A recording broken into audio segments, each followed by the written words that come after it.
Alô, pessoal. Pessoal, vou fazer mais uma gravação de literatura de cordel. O autor, pessoal, Benedita de Lazari, Abolição, um sonho de liberdade. Muito bacana, pessoal, esse cordel, tá bom?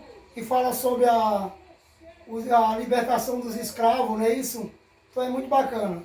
Se você quiser estar se inscrevendo no meu canal, pessoal, eu agradeço muito. E o YouTube, ele reconhece e envia para vocês as novas literaturas de cordel. Tá bom, pessoal? No final do vídeo eu me despeço de vocês, pessoal. Essa história vai ser a história falada. Brevemente eu gravarei para vocês a história cantada. Mas, pessoal, a história tanto cantada como falada é muito bacana. Tá bom, pessoal? Então, uma boa literatura de cordel para vocês. A história falada. Então, pessoal, essa história, ela começa assim, a história falada. A história do Brasil, estudei com atenção para falar de um movimento durante a escravidão. Um sonho de liberdade, a saga da abolição. A lembrança de Palmares, que ninguém mais esqueceu, em muitos outros quilômetros, sua força renasceu. É o regime escravagista, aos poucos se enfraqueceu. A resistência passiva da mulher escravizada, ensinando sua cultura para toda a criançada. É a nova geração sendo por ela educada. A Revolução Francesa, a nova ideologia, teorias de Rousseau, a nova filosofia, falava da liberdade que o direito garantia. E o povo se dividia naquela dualidade. De um lado, o fazendeiro com sua propriedade, de outro lado, o escravo e o direito à liberdade. Porém, Dom Pedro I decretou independência, mantendo a escravidão, provocando a divergência pelos direitos humanos da nova lei em vigência. Portugal reconheceu o Brasil independente, cobrando indenização, mas o príncipe regente emprestou da Inglaterra essa quantia emergente. O Brasil se envolveu em dívida secular junto ao governo britânico para capitalizar. É a Inglaterra mandando as decisões apressar. A Inglaterra e a França fazendo grande pressão ao Império Brasileiro pelo fim da escravidão. Tomou forma um movimento pela emancipação. Com a lei de 31, o Brasil tenta parar com os navios negreiros o tráfico em alto mar, mas o traficante ilustre queria continuar. Desrespeitando essa lei, o negreiro circulava, nem a voz do imperador o povo não escutava. Através do contrabando, o tráfico se prolongava. Lei Eusébio de Queiroz veio com mais energia, punindo severamente aquele que não cumpria e considerando crime ato de pirataria. Os liberais questionavam como a Constituição, que defendia os direitos do homem, do cidadão, poderia ignorar o negro na escravidão. Foi crescendo lentamente o ideal de liberdade entre jovens estudantes vindo da universidade, alguns republicanos falando da igualdade.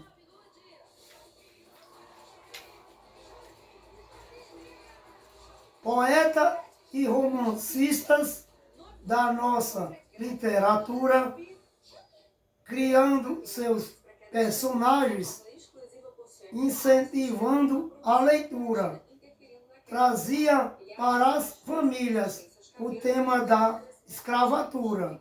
Alguns abolicionistas em destaque nacionais, Luiz Gama, Castro Alves, no cenário cultural, Nambuco André Rebouças, escrevendo no jornal, Joaquim Manuel de Macedo, nessa luta vem somar, veio o Gonçalves Dias e o Rui Barbosa ajudar, também Juvenal Caleno, o poeta popular, com o Betecurt Sampaio e o Trajano Galvão, o Henrique de Barcelos, pela conscientização, João Cândido Martins, levando a informação,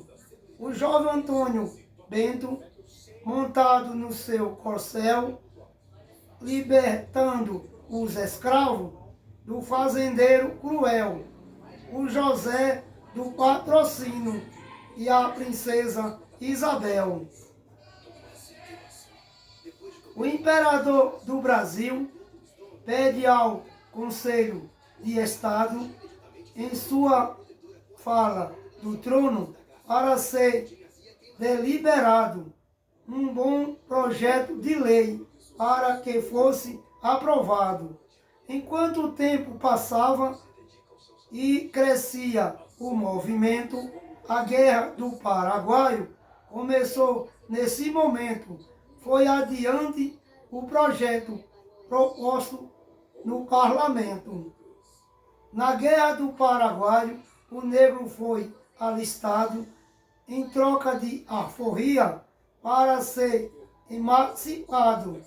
Se retornasse com vida a servir o Estado. O fazendeiro com filho em idade militar, com mais de 21 anos, querendo se alistar, mandava um escravo jovem para servir no seu lugar. Quando a guerra terminou, os negros em liberdade precisavam de apoio naquela sociedade, na política militar, clamaram por igualdade.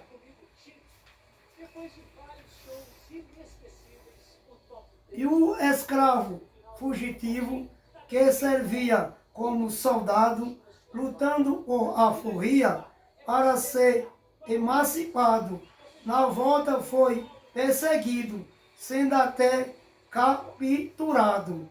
Mas o chefe de polícia expediu a circular, proibindo os fazendeiros de prender, escravizar um voluntário da pátria que na guerra foi lutar.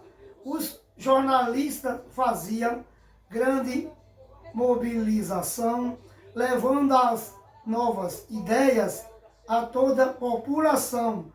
Aparece nos jornais a palavra abolição. parlamentares do lado da ala mais consciente, discutindo as mudanças, pedindo reforma urgente. Lançaram um manifesto no parlamento vigente. Nos pontos mais importantes dessa consideração, um artigo situava o final da escravidão. O manifesto dizia: reforma ou revolução. Nos grandes centros urbanos, as mulheres com vontade fomentava o movimento em sua comunidade, quermesse beneficente para solidariedade. A imprensa de São Paulo, levando informação, a campanha de Luiz Gama, formador de opinião, unindo os republicanos e pedindo abolição.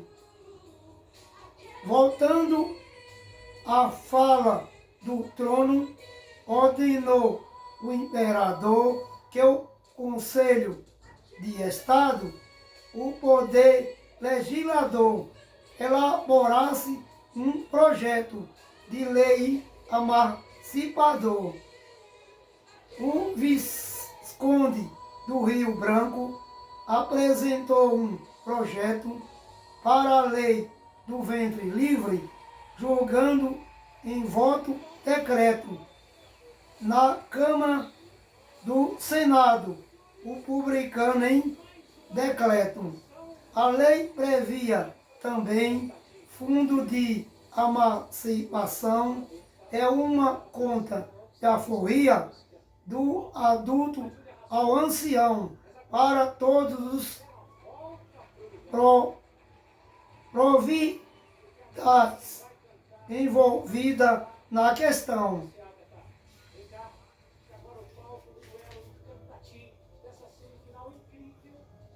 A igreja foi convocada para fazer o batizado do negro recém-nascido para ficar registrado no livro do nascimento e fornecer atestado. A imigração europeia, o motivo principal para que os conservadores concordassem, afinal, começando o que chamaram abolição gradual. Pensaram ter esfriado a animação popular nessa lenta transição para o confronto evitar, e o povo continuava a campanha a reforçar.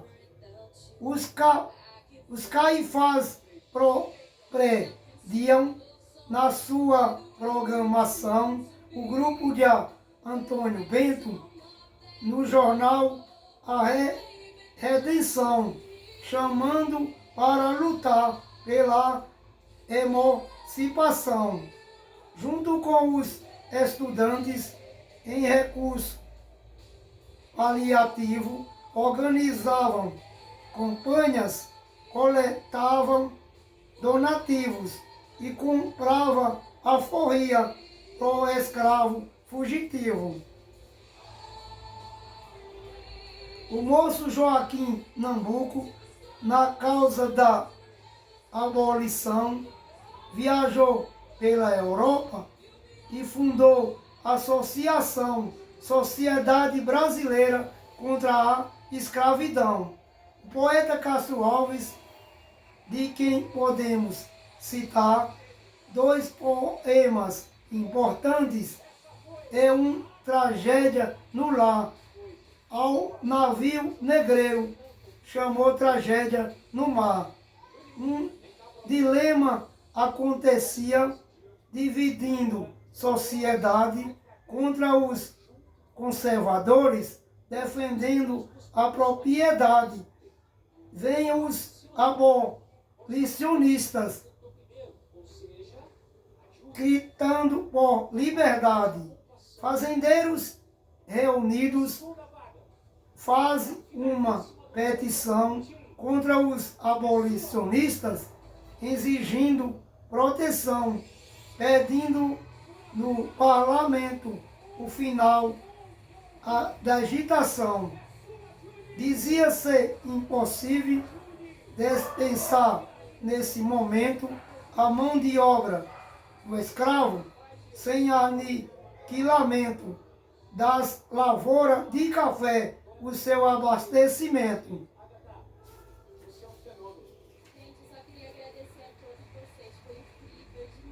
Os fazendeiros pediram ao governo da nação, por cada escravo liberto, uma indenização.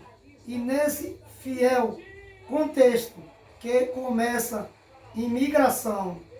No século XIX, essa mudança importante, aquela sociedade escravizante, somou-se trabalho livre do europeu imigrante.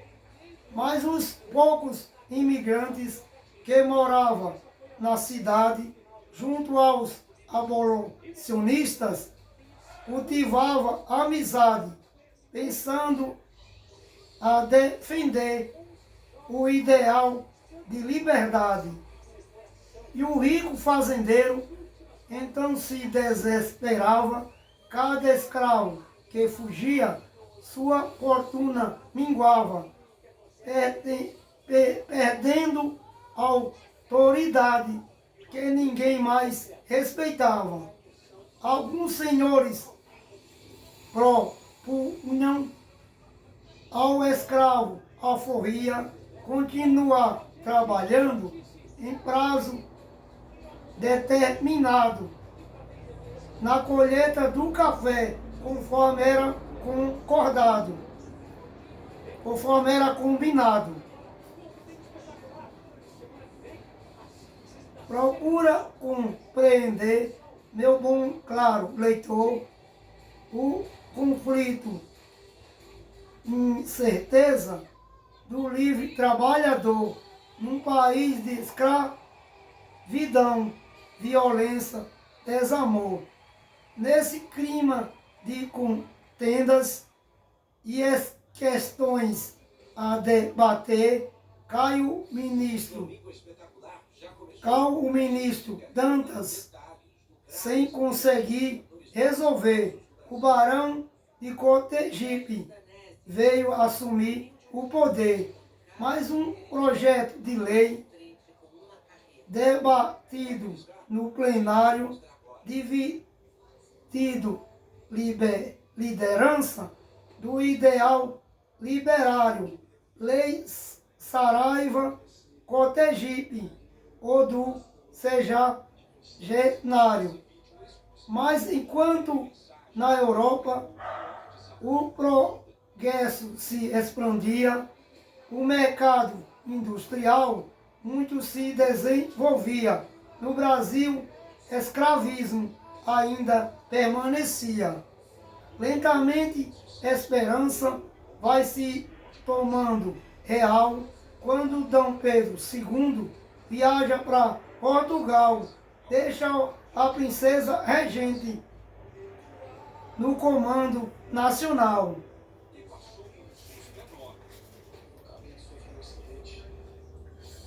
Em sua fala no trono, na urgência do momento, a princesa Isabel convocou um parlamento para libertar os negros sem qualquer adiamento. Finalmente, uma lei foi proposta, aprovada no dia 13 de maio, assinada e publicada. Grande comemoração nessa data foi marcada com a chamada Lei Áurea, consolida a abolição, termina a longa campanha, começa a libertação e o mercado de trabalho investe na imigração. Os fazendeiros encontram um jeito de protestar, tornam-se republicanos e deixam de apoiar o imperador do Brasil e a Liga Parlamentar. A escravidão terminou, mas a latifundiário manteve a posse da terra no velho sistema agrário, sem distribuição de renda, num estado autoritário. Sem emprego e moradia, o negro em liberdade procurava os quilombos ou migrava para a cidade, sendo marginalizado naquela comunidade. Pouco tempo se passou depois da lei em questão, quando vêm os militares liderando a situação, junto com os republicanos, fazendo conspiração, colocando no poder graduado marechal que procionou república e mandou para Portugal, banida, destronada a família imperial. Deodoro da Fonseca, o primeiro presidente, convocou uma assembleia a realizar urgente nova Constituição da República nascente. O Brasil, em um sonho intenso, reúne a humanidade, aprendendo a construir a sua nova identidade, incentivando as culturas, lutando por liberdade. Pessoal, que Deus abençoe a todos, tá bom? Muito obrigado e uma boa literatura de cordel que fala sobre a abolição, um sonho de liberdade. Tá bom, pessoal? E até breve eu gravarei esse livro, A História Cantada. Vai ser muito bacana também, pessoal.